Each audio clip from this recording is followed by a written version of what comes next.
개념원리 30번 문제 실력업이라고 되어 있는 문제. 하지만 이런 문제들은 종종 우리가 RPM이나 아니면 다른 문제집, 센 수학이라든지 학교 교과서 이런 부분들에서 우리가 종종 본 문제 되겠습니다. 그래서 큰 어려움 없는 문제고요. 자, 1번, 2번 이렇게 돼 있는데 그냥 편의상 이렇게 나눠서 문제 풀려고 볼펜으로 이렇게 했어요. 자, 등식. x값에 관계없이 항상 성립. 등식이라는 것은 등호가 있는 식이고 x값에 관계없이 항상 성립한다는 건 항등식이라는 얘기죠. 항등식이라는 얘기는 x값에 어떤 값을 집어넣어도 이 식은 항상 성립되어야 한다. 0을 집어넣어도 우리는 성립해야 되고 1을 집어넣어도 마이너스 1을 집어넣어도 2를 집어넣어도 어떤 숫자를 집어넣어도 우리는 이 식이 성립이 되어야 한다는 걸 의미해요. 자, 그러면 우리는 1번과 2번은 어떤 방식으로 풀어야 되냐면 얘네들 다 전개하면 너무 복잡하단 말이야. 물론 할 수 있어. 3번 곱하면 할 수 있어. 그런데 그렇게 하는 것은 큰 의미가 없다. 그러면 어떻게 하는 것이 좋으냐? 우리는 개수 비교법이 아닌 수치 대입법이라는 것으로 문제를 푸는 게 옳겠다. 수치 대입법. 수치 대입법이라는 것은 무엇이냐면 수치를 대입하는 거야. 적당한 숫자를 넣는다는 거죠. 적당한 수. 대입한다. 이런 뜻이에요. 자, 그럼 적당한 수를 대입을 해보자. 그 적당한 수는 선생님 무엇인가요? 그지?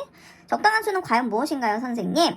적당한 수라는 것은 이것을 만들어낼 수 있는 숫자라는 것을 의미해요. 물론 우리가 0을 집어넣을 수도 있고 1을 집어넣을 수도 있고 3을 집어넣을 수도 있고 마이너스 1을 집어넣을 수도 있는데 어떤 숫자를 해야 이것이 나올 것인지를 생각해보면 된다는 거죠.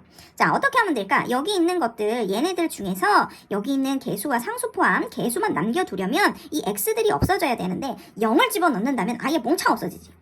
그러니까 0을 대입하는 건 아니구나. 그러면 어떤 것을 대입해야 할까?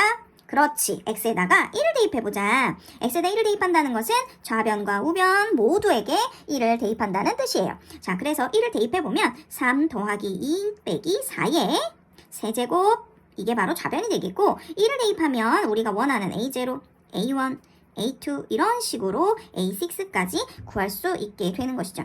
자, 그래서 3 빼기 2는 5죠. 5에서 4를 빼면 1이에요. 1의 세제곱은 1이 되겠고 따라서 A0 더하기 A1 더하기 쭉쭉쭉 더하기 A6까지는 1이라는 답을 얻게 돼요. 1번의 답은 1입니다. 두 번째 문제를 보도록 하자. 자, 두 번째 문제를 보니까 아까처럼 그렇게 연속되어 있는 것이 나오면 참 좋겠는데 얘네들은 띄엄띄엄 나왔다는 거야. 자, 그러면 이런 문제들은 어떻게 하냐면 자, 잘 보면 우리가 x에다가 1을 대입했을 때는 우리 좌변은 일단 신경 쓰지 않을게요. 좌변은 신경 쓰지 않은 채로 우리가 갈 건데 이쪽 우변만 볼게요. 우변이라는 건 오른쪽 변이죠. 자, x에다가 다 1을 집어넣었다고 보면 A0, A1, A2, A3, A4, A5, A6 이렇게 된다는 거지. 그런데 우리는 뭐만 하고 싶냐면 이거 이렇게